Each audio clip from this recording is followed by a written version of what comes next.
All right. So thanks so much for having me here tonight. And Barry, thank you for that lovely introduction. Yeah, we do definitely have teaching in common. So as Barry mentioned, I've been involved with Friends of the Rail and Trail for a few years, and also with No Way Greenway. I've all just, my background, I'm also on the stakeholders group for the active transportation plan for the county, on the bicycle advisory committee to the RTC campaign for sustainable transportation, and the transportation committee for the Sierra Club. So I'm coming at transportation from a few different directions here. So first, we're going to start with a little bit of history. As I think most people know, the rail line came to our county about 150 years ago. And of course, the development then began next to those tracks. And because of that history, we now have about 92 parks, 44 schools right within a mile of the tracks. Half our population actually lives within a mile of the tracks. This is an urban density map. It shows you the darker the green, the more dense the area. And you can see in the key here, how many people per square mile. This is kind of similar to what you would see in Oakland or Portland. And to have a quality transportation system, a successful one, you need a density of about 4,000 people per square mile. And you can see that sort of medium green is that, and everything else is even better than that. So we really are, we have the urban densities in the north part of the county, and also right in Watsonville, to support a rail line and service. Of course, that 19th century rail line gave way in the 20th century to car development. And today we're living with this, mid 20th century vision of, more cars, more better, except we have learned since then, not so much. What we've got is the less expensive homes and less expensive homes are in Watsonville. The educational opportunities, the economic opportunities are in North County. And in between, they are connected by a 90-minute traffic jam most of the day. And of course, who's bearing the greatest share of this burden is the people of South County. And we're finding that, it's really not fair, because this time they're spending in traffic is time they're not with their families. They're not engaged in their civic life. It's a real, it's a burden for the people of South County, and for to a lesser extent, but also the residents of Aptos, who also are, a lot of them are doing this commute. There's also a safety problem. We have actually a very high rate of bicycle commuters in Santa Cruz County, second only to Davis, actually, in the state. But we have a very high rate of death and serious injuries for cyclists and pedestrians. And so that really has to be addressed. We need to provide some safe places for people to move around who are out of cars, people who are on their scooters and their skateboards and their bikes. They need to have a safe place to move. And of course, we have the climate emergency. And in Santa Cruz County, over half our local climate emissions are transportation related. So if we're serious about, we care about climate change, the thing we need to do is change the way we move around our county, because that's where our big emissions are. And so, we need a plan to address that. But luckily, there is a plan that is going to address several of these problems. And it's called the Monterey Bay Scenic Sanctuary Trail. There's a master plan, as you can see in the image on your left. And on the right, you see what it's looking like as it gets built. We've got a part of the trail in Watsonville. Cyclists have plenty of room, pedestrians have plenty of room, and clean light rail runs on the tracks. This was taken last fall when there was a light rail demonstration here. And so the plan is in progress. It's being implemented. And first, basically, we build the trail between Watsonville and Davenport. That's about 32 miles. And then we add rail transit between Watsonville and Santa Cruz. That's about 20 miles. And we make sure we have a strong bus system to take people, because, even though half the people live within a mile of the tracks, there's the other half that doesn't. So we need a strong transit system to get those people to the tracks. And then we also need more personal mobility choices like bike shares and things like that, but particularly safe streets. We need sidewalks and bike lanes and things that allow all of us to move around our community safely when we're not in a car. Together, these four elements are called the Coast Connect vision. And there's a lot of support for this vision in our community. And you can see here just some of the businesses and organizations that have endorsed the Coast Connect vision, that want to see all four of those elements implemented in our community. The trail is being built right now. The San Lorenzo Trestle was finished in 2029. It came in ahead of schedule and under budget. So that's not very common for public projects, but yay. The West Side Trail was completed about a year ago, and it's getting a lot of use. It gets about 600 users a day, and it is really changing the way people move around the West Side. If any of you are West Siders, you know it totally has made a much more direct way to cross that side of town, that instead of a kind of circuitous route that one would have to take on the streets. The segment in Watsonville, there's a segment 18 that's been completed in Watsonville. It actually is connecting some existing slough trails and allowing for some nice loop walks in Watsonville. And of course, more is on the way. The segment that would go from the west side to the wharf is designed, fully funded, and out to bid right now. And the plan is to build it this year. That will have an interesting impact because it will connect the Beach Flats community to Bayview Elementary. And right now, those children do not really have a safe walking route to school. And this will provide one, and one that's ADA accessible. The North Coast segment from Wilder Ranch north to Davenport is designed and fully funded by a federal lands access grant. And that is planned to be built in 2024. And then there's a series of segments from Seabright, or excuse me, really from the boardwalk to State Park Drive in Aptos that are currently in environmental review and design. And they're going out for grant, they're looking for construction grant applications to go out this summer. And so that's very exciting. When you think about all the things that are going to be connected there, we're talking about the Seabright neighborhood, the Boys and Girls Club, Simpkins Swim Center, the Live Oak Schools, Capitola, several state beaches will all be connected by a safe trail. So people can get to those things without having to get in their cars. And that should really, again, improve the quality of life on the east side of Santa Cruz in the Live Oak, Capitola, Aptos area. So that's very exciting. So trails are great. Why try to put a train with that? Well, it's been proven that bikes and trains work and play well together. And that when you build that infrastructure together, you get more people out on bikes, you get more people in trains than if you do either of them separately. And it's such a well-known phenomenon in transit planning. It has a name. It's called bike, train, bike, or sometimes they call it biddy bee, as you see on the image on the right of the screen there. It's got its own little slang because it's like so well known among transit planners. And so if we can do both, we will get more people out of their cars. And again, getting people out of their cars is one of the key things to reducing our greenhouse gas emissions. And this friendliness to bikes is why the Bicycle Advisory Committee to the RTC is supporting the Rail and Trail project, and so is Bike Santa Cruz County. Of course, the other nice thing about light rail is that you have level boarding. So you have the dignity of independent boarding for people in wheelchairs and walkers and other kinds of, wheeled conveyances that we might be using. And, there's, I have some disabled friends who say, everybody is just temporarily abled. You're just one accident away from needing some physical support. And this is why the Elderly and Disabled Transportation Advisory Committee to the RTC is also supportive of the Rail and Trail project. Excuse me. So another reason that rail is so popular is because it's time certain. And this is where we start to get into this equity issue for the people who live in South County. Imagine instead of spending 90 minutes stuck in traffic, you can get from Watsonville to Santa Cruz in 40 minutes. I mean, it's cutting your commute in half. That's significant, really significant.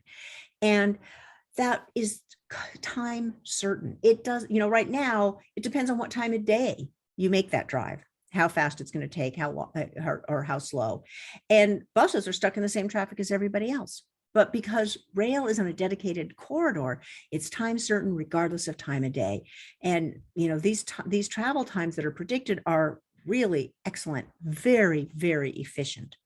The other efficiency about rail is that it takes so much less energy to move steel wheels on steel rails than it does rubber tires on pavement. And so it takes way less fuel. It's environmentally way more efficient to move a large number of people in some kind of a rail vehicle than some kind of a bus sort of vehicle. So for all these reasons, they studied and found that if we add rail to our current transit system, we're going to increase our local transit ridership by 150%. That's more people using the bus and the train. It's going to get a lot of people out of their cars. And that's the key, again, to reducing the greenhouse gas emissions. They found that if we add light rail to our system, it's going to be the equivalent of planting 61,000 trees every year that it operates. Year after year after year, 61,000 trees equivalent. That's amazing. That's really excellent. And that's a serious bite out of our local climate emissions. For these reasons, the Sierra Club, the Santa Cruz Climate Action Network, the Youth for Climate Justice, the Campaign for Sustainable Transportation, all these environmental groups are supporting the rail and trail plan. Now, the other thing to be aware of is that we're part of something a lot bigger. This is not just a little Santa Cruz County issue. If you look at these schematics, you'll see that we're part of a larger system. On the left, you'll see the regional system for what Monterey County is calling Around the Bay Train Service. They are planning to build their train out to meet us at Pajaro Junction in Watsonville. Watsonville is going to become a transit hub for the region. It's going to be really great for the economic development of Watsonville. And if you look at all these towns, like Gilroy and Salinas, Castroville, we know we get tons of tourists coming from those towns, in the summer, coming to places like Aptos Village, Capitola Village, the Boardwalk. Well, guess what would deliver people directly there without their cars? The rail line goes right through all those high popular places. And so it's going to be really excellent for the economic development and for the rest of us to maybe get the tourist dollars without all the tourist traffic. If you look on the right, you'll see the state rail plan. So you can see our little line there in Monterey Bay. It's a little piece of this big plan, but we're paying our tax dollars into the state rail plan now, and our population weighted share is about $1 billion probably. So if we're going to pay $1 billion into this plan, we could apply to get some of that money back and spend it on our own rail system. Or we could let some other community take it. I'm sure, I don't know, Merced, Madero, any one of these other towns would be happy to take our $1 billion and use it for their system. But we definitely have a right to apply for it and use it for ours. They want us to. We're part of the plan. And so that's something else we need to realize, is that other people are counting on us. The rest of the state is counting on us to build our little piece of the larger plan. So this vision of rail and trail together is very popular. Some polling was done about a year ago by FM3, a very reputable polling company that works around the state. And they found that of the active voters in our county, 74% want to see the rail and trail built. Now there is opposition, but you can see it's a minority of opponents. And we'll see later how a minority of opponents can, throw a monkey wrench into a very popular project. But this popularity for the rail and trail together, it's consistent across all the supervisorial districts.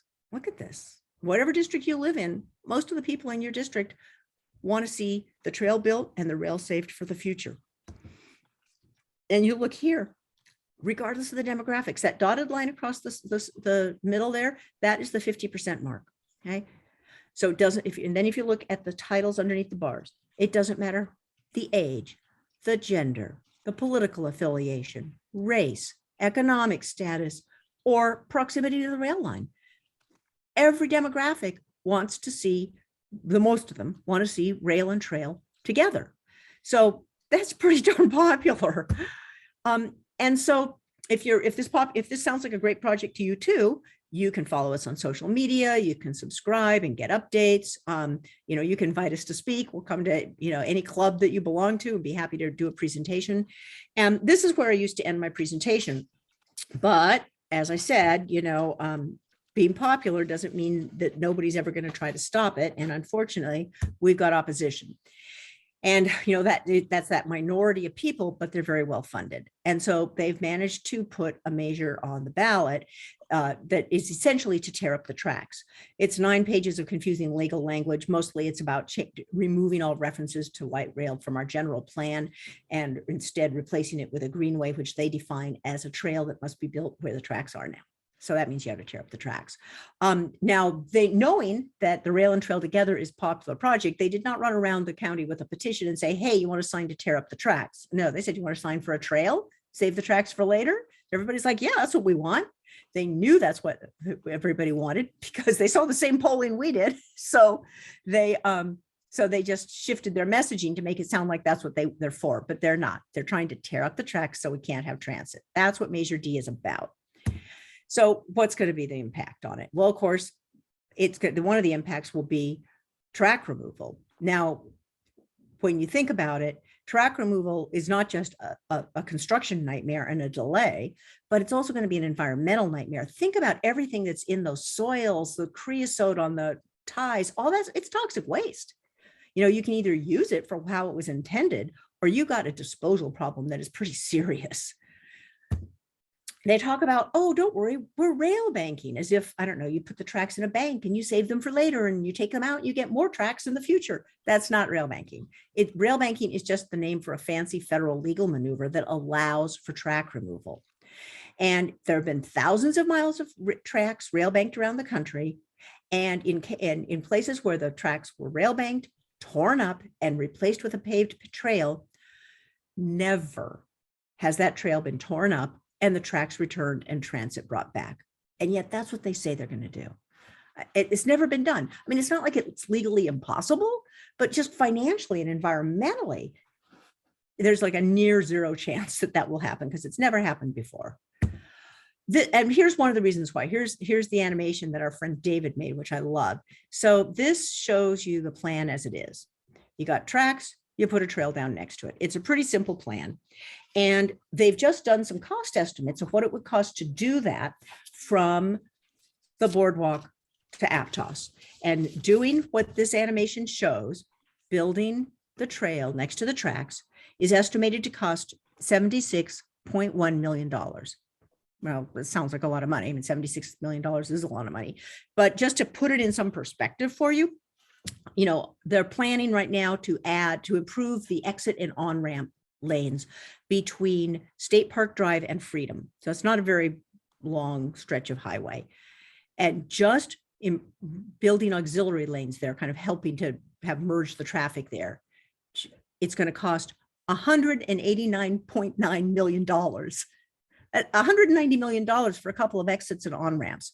I mean, so then you start to realize, okay, 76 million in the world of transit is just not that much. But it could be worse. And this is the Greenway plan. And it's actually, it's going to be debated at the RTC meeting next month, next month. So we've got tracks. So the plan is pull those tracks up, put down a trail, then later pull up the trail, put the trail over the other side where it was supposed to be, and then rebuild the tracks. That's what they're claiming will happen. We'll think about it. How likely is that? They've estimated what that's going to cost. Again, from the boardwalk to Aptos, $250.8 million. $250.8 million to do this. It's insane. Why? Why don't we just do it right the first time? So Measure D and its impact on the trail.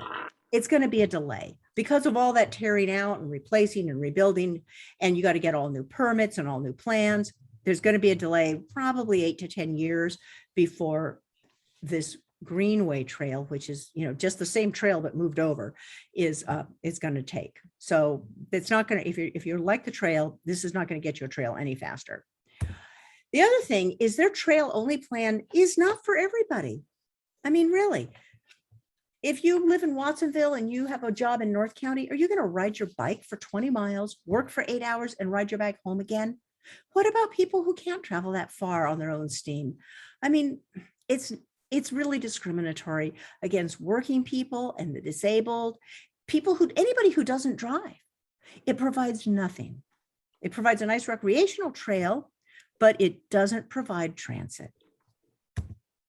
And of course, it's doing nothing to reduce our climate emissions because it doesn't provide transit, and it's not going to get people out of their cars. And so it's basically just a climate cop-out. It's not helping us at all on that front. Now, the other thing that people have heard a lot about recently is Roaring Camp. How is Roaring Camp involved in all of this? It's kind of complicated, but here's the story. So the red arrow shows you where Roaring Camp is, and the little black line coming out of Roaring Camp, that's their Felton branch line that they own. It's also part of the federal rail network. And then the yellow line is our Santa Cruz branch rail line. That's the line where the trail is being built, and the plan is to add light rail to that coastal rail trail, that coastal line of tracks. And then the blue line is the state rail network. Okay, so you can see how, if you think about it, how does Roaring Camp get their trains and their equipment? It comes down the blue line, then it goes up the yellow line, and it goes up the black line and goes to where Roaring Camp is. So that's their interest in this whole thing. They also actually run freight operations out of Watsonville. There are some freight customers in Watsonville who use the rail lines to either move their products out or bring other things in. And so, and Roaring Camp, it manages that freight work. And if there's a washout right now on the tracks kind of near La Selva, and if that got repaired and we could bring trains all the way through, then, you know, Roaring Camp would be interested in looking to see if there were some freight customers in the northern part of the county as well. But regardless, you know, they need that line to move their equipment in and out. So this whole rail banking thing that Greenway keeps talking about, well, that requires federal permission. So basically you're taking a line out of the federal rail network. So you have to get permission from the STB, the Surface Transportation Board. And usually if anybody is using the line and doesn't, you know, want to lose it and they object, the Surface Transportation Board says, no, you can't tear up the tracks. Somebody's using them. So Roaring Camp objects to tearing up the tracks because obviously they need those tracks to get their equipment in and out. So the Greenway people on the RTC are like, well, then how about if we just put Roaring Camp out of business? So they're saying, let's do a third-party adverse abandonment on that black line. We don't even own the line, but we're going to ask the federal government to take that line out of the rail network, the federal rail network. Then Roaring Camp no longer has any, you know, legal standing, any legal reason to object to their lack of access, because they're going to be a stranded line. If the yellow line is torn up, their black line is just all by itself. It's not connected anymore. And so it's basically a plan to destroy their business so that we can never have clean light rail. I mean, it's kind of Machiavellian. It's like, or like they're the collateral damage. I don't think they hate Roaring Camp, but like they don't care if they have to destroy this family-owned business to make sure the rest of us don't get transit. Like, oh well. And so they're kind of cavalier, I think, about that. So for all these reasons, people are really objecting to this D initiative because it's got so many problems in it, as I've described. So this is a very small section of organizations and community members who are endorsing the No on D campaign, who are opposing Measure D. Pretty much everybody running for elected office right now, people who are currently holding elected office, people who are running against each other for the same position. You know, they disagree on everything else, but they agree on No on D.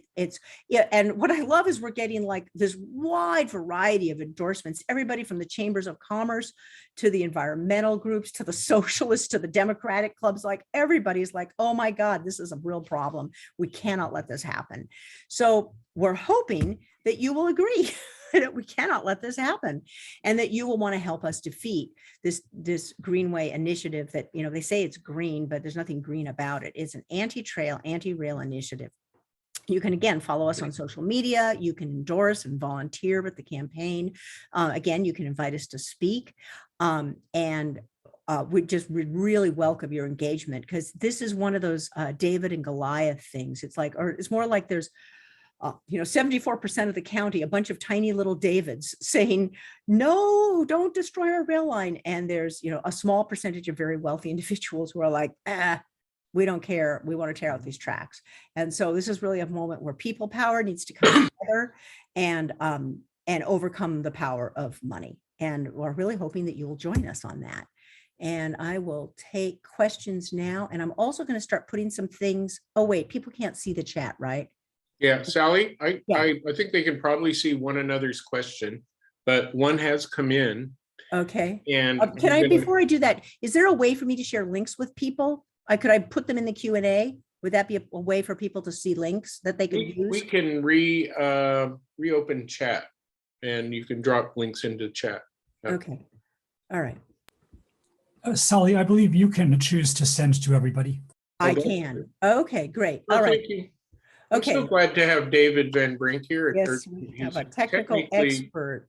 He's technically skilled, but he's so skilled in so many other ways too. So thank you, David. Yes. Okay. Yeah, but I saw in the chat, somebody said Bike Santa Cruz County took a neutral position on Measure D, but in the past they've supported the project. So it's kind of an interesting needle they're threading there. We support the project, but we're not going to talk about Measure D is sort of where they're at right now. Okay, good. Thanks for the links in chat. Uh-huh. The other question had to do, and if you like, I can take this one. Mhm. The argument you hit right there with the 8 to 10 years of delay seems obvious to me. We scrap all the plans and start over. But in order to help me explain it to folks, do we have evidence and a timeline for what is necessary for the tracks version that Greenway touts as faster? And I can find the link and drop it into chat.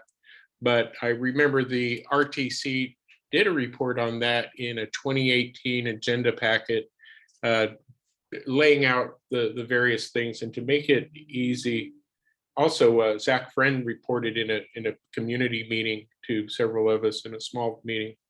But the first thing is, assuming that you get the RTC together to agree to go in that direction, you tearing up the tracks requires a rail banking move, and rail banking cannot be done without permission by the federal government, which is highly unlikely here because we have active freight customers and 2 railroad companies that are need the line. But let's say that they could get an abandonment and a rail banking, you would need still to manage any number of lawsuits that would be coming down the pike. You would lose. It's funny because Greenway complains that we've only built 1.5 miles after 10 years of planning or something like that. Well, all that, most of that planning becomes useless. And we have to start from scratch with a new design over these sections of rail line.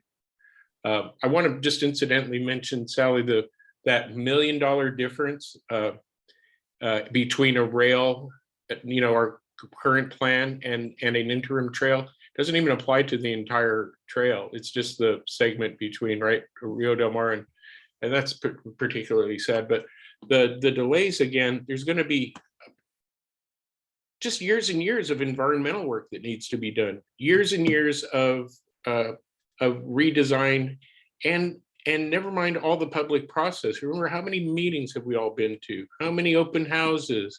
How many public input things? So between the environmental challenges, the lawsuits, the public input, losing all that funding, starting from scratch to find new funding, 8 to 10 years is probably a low ball.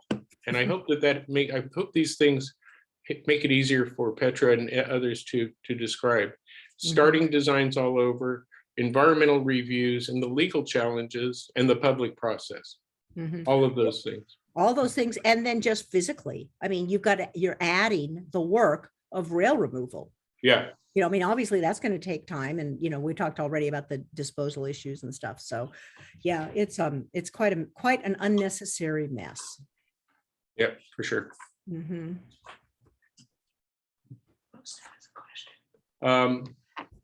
The heritage tree. Yeah, post that as a question.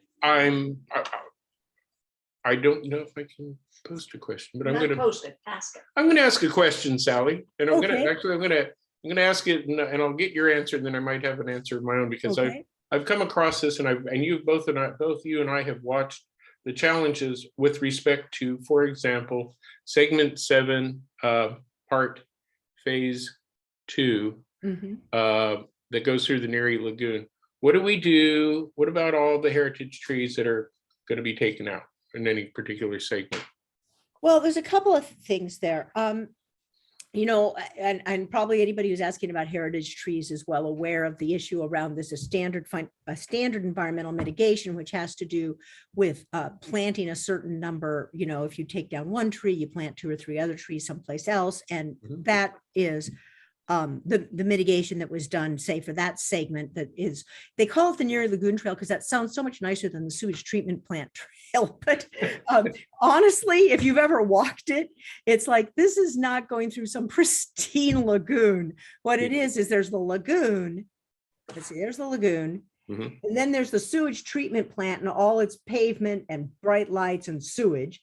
And then there's the trail over there. Okay, so it's I live in the neighborhood. It's the sewage treatment plant route. But it is so anyway, there will be, some tree removal for sure. There's a couple of things to think about here.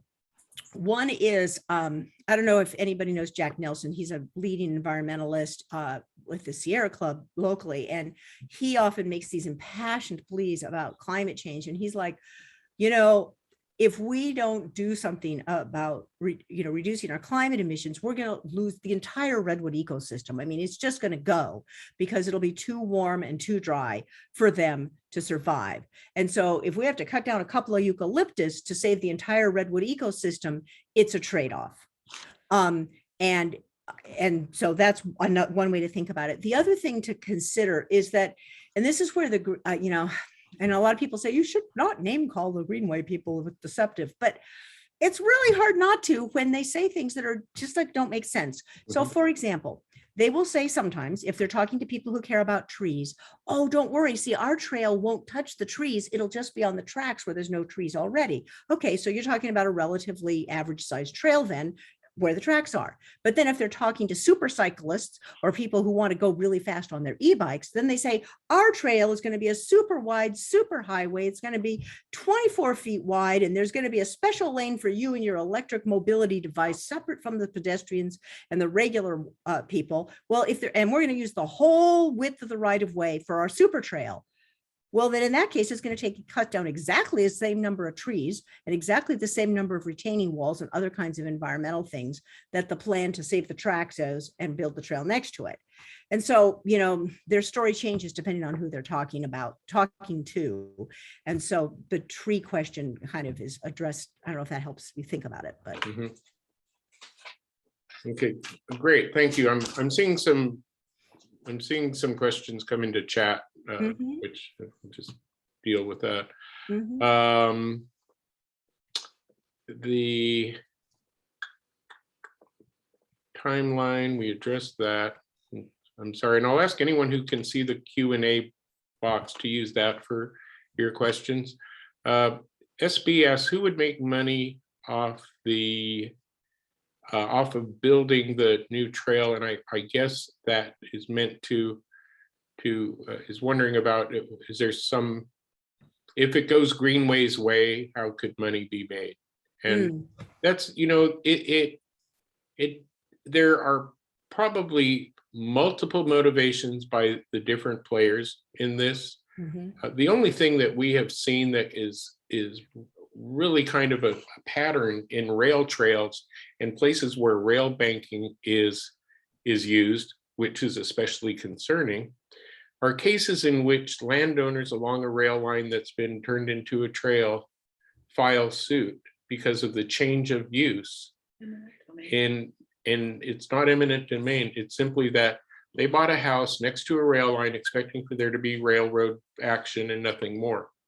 And the change in use from rail activity to a trail is not something that was in their expectations or within their reasonable expectations. And there have been several successful lawsuits. The one in Washington State shelled out between over 400,000 per landowner, the average. And there's another one I just read about in Indiana. And these are cases that are filed by landowners, but we're not, it's not my position that that's what's behind Greenway, but that is an example of something that could happen. Yeah, so if you rail bank and you tear up the tracks, it's no longer a rail use, it's a new use. And any new use, in this case, a trail only, would be an open door for a lawsuit. And there is somebody who goes around the country bringing these lawsuits, I guess, anytime a line is rail banked. And last I heard, he had been successful in 26 out of 26 attempts at getting a payout for some of the adjacent landowners if there's a rail easement on their property. So I mean, it's hard to know what's in anybody's heart, but that is a potential motivation for people who want to rail bank and tear out the tracks. That's right. We know of one. One of the board members of the of Greenway who has commercial property in Santa Cruz and in Watsonville adjacent to the rail line, large tracts of acreage. And why it would matter to them, we don't know. If I own the land, I'd want the rail line there for bring customers and employees in. I'm going to go to Eva's question, which is in a recent local paper, from Greenway, or one of Greenway's ads basically said that their 32 miles of trail accessible to all is fully funded and can be built now. I know, right? My understanding is that Greenway's trail would not be 32 miles and that it is not funded. Could you clarify? Take it away, Sally. Yeah, the way funding for transportation projects usually works is that there's a local share that is used for the design and engineering and environmental review. And then all that work is what they call getting the project shovel ready. And then when that is done, then usually they will apply for money from like the state or federal government for the construction. And usually the ratio is about 5 to 1. So one share of local money gets 5 units of state or federal money for the construction.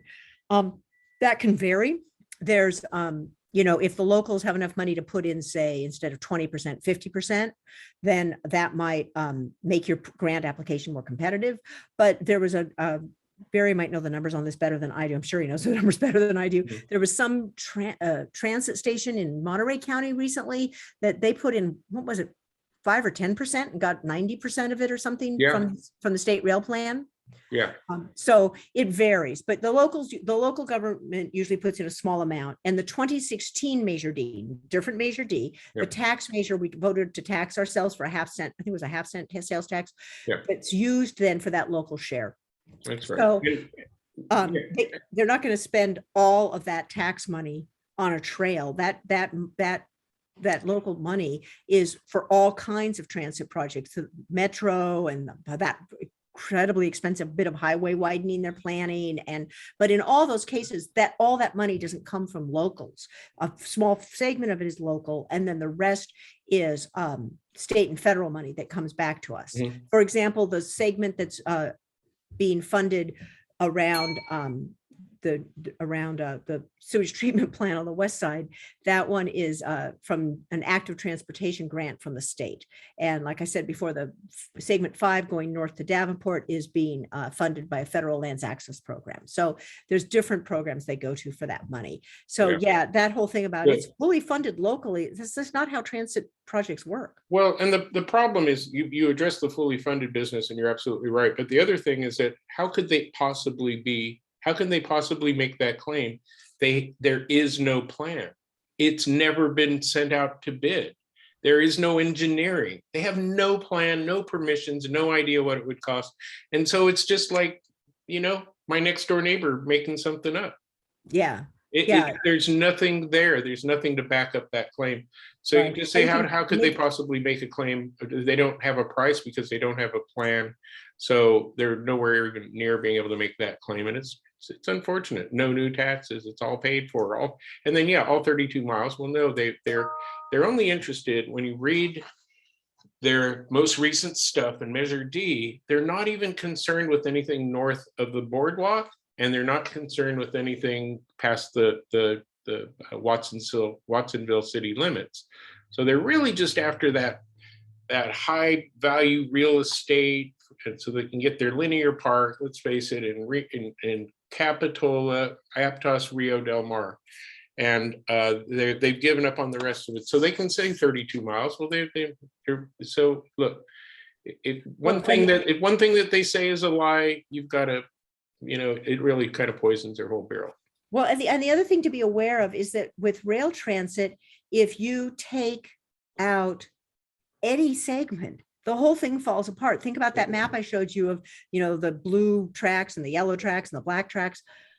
You don't have to take out 32 miles. All you have to do is take out 1 mile and the whole system falls apart. I mean, there's a reason why our federal rail system is federal is because so somebody living in, I don't know, the middle of, small town Kansas can't say, you know what, I'd like to take 3 feet of track out for a little pocket park in my town. And I mean, you can imagine the whole transcontinental railroad system would fall apart. It's not, it's not a local decision. It's a federal decision. And that's where the rail banking comes in. That's how that's when you take it to the feds to tear it up. So they're not, they're like, oh, we don't want to destroy it all. We're just going to take this little part out. Yep. So it doesn't matter how small the part is. As soon as you take out any part of it, the whole system falls apart. We can't have transit. You're absolutely right. We have a question from Sean, but it kind of involves watching a video that's on YouTube, and I hope if everyone can read the question / comment. I'm going to save this link and save the chat, and it speaks to what people Vision Santa Cruz County meeting from some time ago. So I thank you, Sean, for that. I think it's more of a comment and a contribution than a question. And then Saladin has a question. Greenway claims that we don't need the freight capability of the rail line because recent freight operators in Watsonville have not served freight customers in North County. Does the storm damage to 2 rail bridges in South County have anything to do with this? Is there potential freight customers if the line was repaired in Marin Camp could provide service, etc.? The restoration of freight capability can become part of a public-private partnership. There is interest in freight north of the line, and it's one of the great failures of our current RTC that they make the claim that there's, some of them. Then now get this straight. I enjoy the staff, and I honor and appreciate all of the RTC staff, but they answer to the commissioners to a certain degree. And some of what we've been hearing suggests that that there are claims we can't afford it, or we don't have freight interest, so our grants wouldn't be competitive because there's no freight interest. And we say, well, there's no, you were under contract to make the repairs to that storm damage, and they are making the repairs. And so I don't think that it's a valid argument to say there's no freight interest, because until there's a working rail line and those repairs are made, there won't be a freight activity. Yeah, there's this circular argument.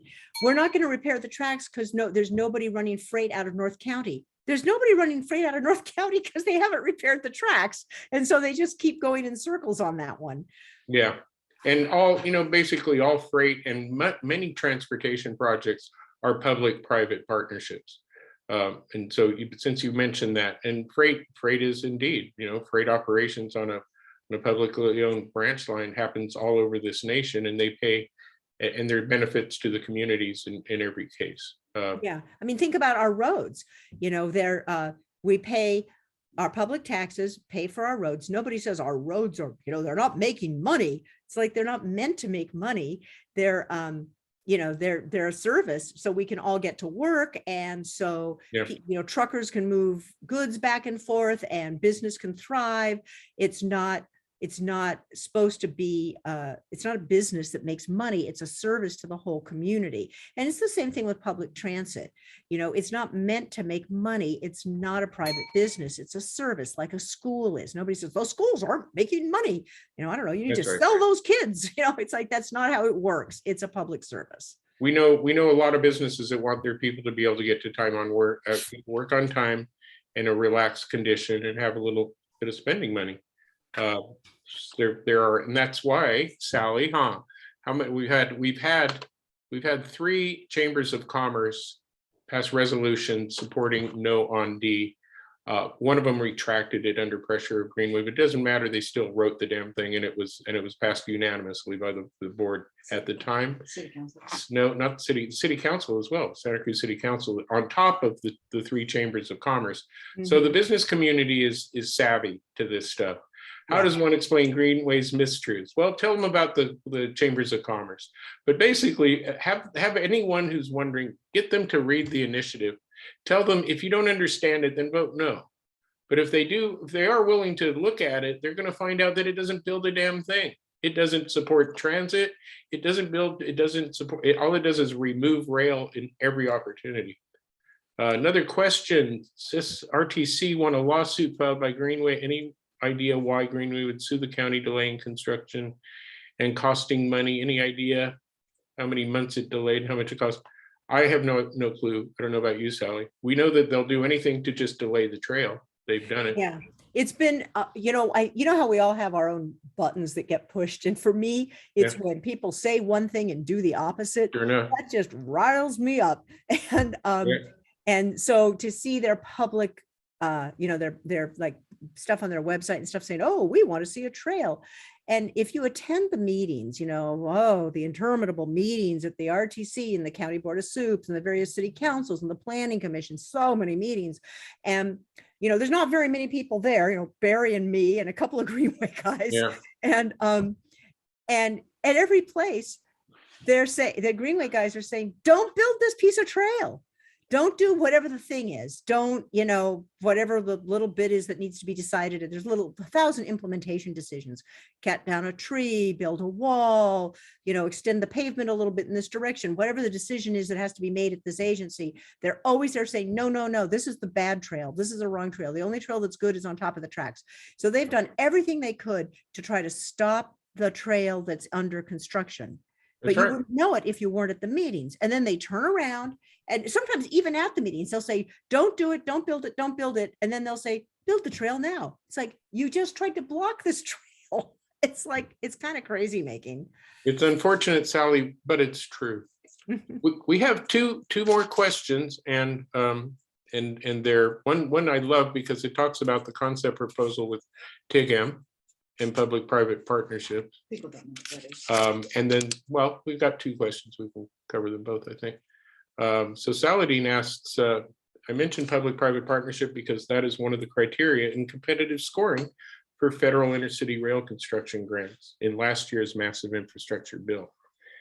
I'll mention that it was also included in the transit corridor alternatives analysis as one of the ways to fund a rail project, and that what we call the TCAA is what tied last year in April at 6-6. But for one vote, we would be pursuing this right now. Saladin goes on to say, I think Roaring Camp's concept proposal with TIGM for an excursion streetcar between Davenport, Santa Cruz, and Capitola is really worth talking about. Maybe run a streetcar like was demonstrated last October up to Felton as well. And if I could, I want to add information that the RTC has not made public, but Roaring Camp also provided a proposal for the service on the entire line that comes in, that would come in, we suspected about a quarter the cost of the prior proposals. And so the point here is that because all the prior studies looked at large trains and they've never looked at something like that streetcar, we don't know how inexpensive it might be until we pass that business plan. And it just happens that it wasn't the only one. I think 4 or 5 different vehicle types were included in that TCAA business plan, but the TIGM was a candidate. So that demonstration that was dismissed by a few Greenway people was actually demonstration of an actual candidate for service here that could go all the way to Watsonville. And the Roaring Camp proposal was for a public-private partnership with TIGM.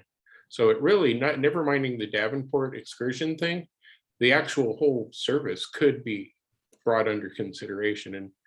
And I don't know if you agree, Sally, but I'd like to see that brought back, the business plan. Yeah, yeah. I mean, it would, if we pass if we, you know, the RTC acting on our behalf as the public were to pass, adopt a business plan and to probably a more up-to-date one, because, you know, for the reasons that Barry said, and authorize an EIR, we could then be competitive for these federal grants. I mean, there's all this money coming out for infrastructure right now, and our county is not applying for it because, again, you have the circular logic thing. They're like, oh, we'll never get a grant, so let's not do an EIR and a business plan. And then it's like, well, why aren't you applying for the grants? First they say there's no money out there. And it's like, well, no, here's money. Well, we can't apply for that money because we're not going to be competitive. Why won't you be competitive? Because we don't have an EIR and a business plan. Well, why don't you have an EIR or a business plan? Because we're not going to be competitive. It's like, It's Again, a it's self-fulfilling prophecy. it is. It's just so irritating. But the cool thing I learned about I mean, I'm not like a salesperson for TAGAM. I mean, honestly, I'm pretty agnostic on what kind of rail we get. I just wanted to get there and move cleanly and efficiently and get us moving around our county again. But you know, because since TAGAM was willing to do the demonstration for us, I know something about it. And they were saying that you can save about $5 million a mile by using the onboard power that they have there. They have these battery packs plus hydrogen fuel cells that mean that you don't need those overhead wires, you don't need a third rail. All that stuff is just more expensive infrastructure to build, and you don't have to if it's all contained in the vehicle. So, I mean, I think it is a really good candidate we should consider, and there may be other manufacturers that are also excellent. I'd like to see several demonstrations come to our county for us to choose from. That's what we would love to do, and there are several other manufacturers that do similar technologies. Anonymous attendee asks, there are federal funds for infrastructure, but the RTC board will not let employees apply for.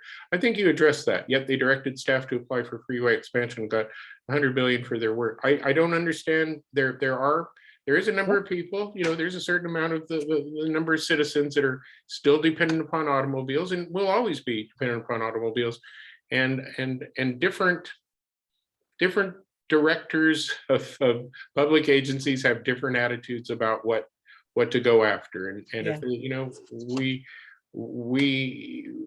really, I'd like to see improvements everywhere. I like to see highway improvements. I like to see SoCal Avenue improvements, metro improvements, but not at the expense of something that could so easily be realized and provide traffic-free service. But yeah, and I guess I want to express a little bit of sympathy for the staff at the RTC, because they are, you know, they work for 12 commissioners. Yeah. And those commissioners are split. And so they're not getting clear direction from their commissioner about what to do. And though they are legally allowed to apply for these federal rail grants, they know they're not going to be, you know, why should they, you know, they're saying at a recent meeting that it costs a couple $100,000 in staff time for them to build a grant application. Why would you do it if you know the first thing that the granting agency is going to do is say, you got no design, you got no EIR, you got no business plan. Why would I give you any money? And you got a 6-6 vote on your RTC. It's like, no, you're not getting our money. So they don't want to waste their time applying. But the commissioners could unstick that by going ahead and adopting a business plan and authorizing the EIR. And so I kind of understand why the staff is feeling stuck. And that we're back now to Measure D. Yeah. If we soundly defeat Measure D, that is not only going to stop this harebrained plan to change the general plan, but it's going to create a certain political momentum that those electeds who are serving on the RTC are not going to fail to notice. And they will see, oh, my constituents don't like this idea of tearing up the tracks. They want to see rail. Maybe I should start to act on the wishes of my constituents, not just on the wishes of my campaign donors. And so we are really hoping that we can, again, this is a people power moment that we really need to show up for. That's right. So there's another couple of good questions. One is the RTC has, my understanding is the RTC has the final say in what happens to the tracks. And that's a kind of sort of. But if the RTC chooses the ultimate trail option, keeping the tracks, and Measure D were to pass, what happens? You know, if the plan of record wins out and Measure D were to pass, what happens? I have my own personal answer, but you're the hostess. I think it's going to be a political mess. And because the general plan will not support, you know how we keep talking about, oh, there's all these public meetings at these various jurisdictions. Even though the RTC requires, you know, there's every one of these other jurisdictions that the tracks pass through, they have to make various little decisions here and there about implementation. And it's going to be a lot harder for them to do that if the general plan specifically forbids planning for rail. And it's interesting, they chose just the county general plan. Every city has its own general plan too. So it's going to be a problem in the unincorporated areas of the county. Anytime they need to, I don't know, get a permit from the county to say have a staging area. Let's say they're going to bring in equipment to repair the tracks in some place and they need to use some area to like park all their equipment. They might not be able to get permission from the county because the county's not allowed to help with rail. It could, we don't know exactly. It could be a real mess though. It's a little different than Measure L, and at the risk of getting kind of wonky here, Measure L for Capitola actually forbade or forbids the county from expending any resources toward building the trail if it leaves any part of the trail that is not within the corridor. In fact, it prevents the county and the city of Capitola from making any of the bike infrastructure down through the village any better. And I heard that from Rob Tidmore himself at the open house at Live Oak Elementary. Somebody asked, is there anything you guys can do while we're waiting for things to be figured out to improve the path that would take us down into the village and back up? And no, we can't touch it. Measure L passed, so we're not allowed to do anything with it. And the funny thing is they are all the people who worked on that are Measure L are like, oh, is that what it did? That's what I voted for. That's right. Because again, this is Greenway similar. was lying to them. Greenway told them it's Well, about that's right. save the trestle. And what it was really about was you don't get any bike infrastructure in the village. That's right. So the impact of Measure D is not quite, it doesn't involve you are not permitted to, but it doesn't help when they take the language out, and it's for them, it's going to be a political point that they'll say, look, X percentage of people clearly don't want the tracks, and that's not even what it's their way of doing it. And absolutely but on the other hand, the RTC is in charge of the RTC right of way and the rail right of way, but any hindrance to the county cooperating with projects is gonna make it harder to build the trail. So we want that to stop. Yeah. Yeah, we're So at about 7:30. I'm just going to see Yeah. if Measure D be sure if Measure D fails, our fight's not over. But we have made, the bright side, what I would end this with is that we have made so many new friends. I'm looking at one across the table right now. I saw someone else, Lou, came by my house today. I have conversations, Sally, with all these new people, and It's so everybody's exciting. energized. So, and Yeah. I told Lou too. I said, whatever happens with Measure D, we're winning in terms of building this grassroots movement. But we want to win this thing, and I think We we are. absolutely have to. It's Yeah. just essential. We've got to show our political power. Otherwise, these few people are going to keep thinking they can push us around. So I really want to just exhort everybody. If you haven't done it already, go to the No Way Greenway website, sign up to volunteer, come to the fundraiser tomorrow night at Roaring Camp. It's going to be lots of fun. There's going to be a silent auction, live music, food and drink. We need to work together to make this happen. And I just really encourage everybody to help out. We have a few weeks until the election. And if we all put our shoulders to the wheel, we're going to win this one. I really think we can.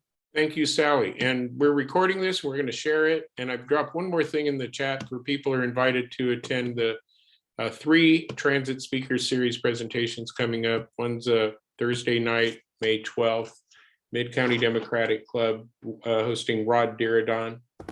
May 14th, Saturday at 2 p.m. and then another show at 4 p.m. 2 p.m. Michael Seth Wexler, the BTB, the bike train bike guy. And at 4 o'clock, Ian Griffiths, who's known for Seamless Bay Area. He's making us a map of transit, of a beautiful transit blended Bay Area, regional, metro, rail, everybody in one mess. So we look forward to that. Thank you. And don't forget the Roaring Camp, geez, it's tomorrow night. I'll see you there, Sally. 5 o'clock at Roaring Camp. Come on down, $25 and you get a yard sign. Yay.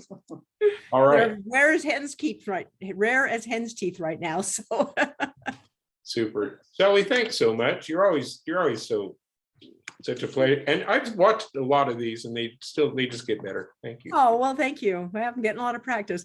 Well, I thank you. It's been, thanks everybody for coming to this, spending your evening with us and thank you, Ronnie, for organizing this, and Barry and David for working out the technology, and really go to the No Way Green Way website, everybody, and let's work together, and we're going to make this happen. Yeah, and everybody save your chat or check those links. Yeah, copy the links out of the chat. Yeah, great. Thanks, Sally. Bye-bye. Thank you.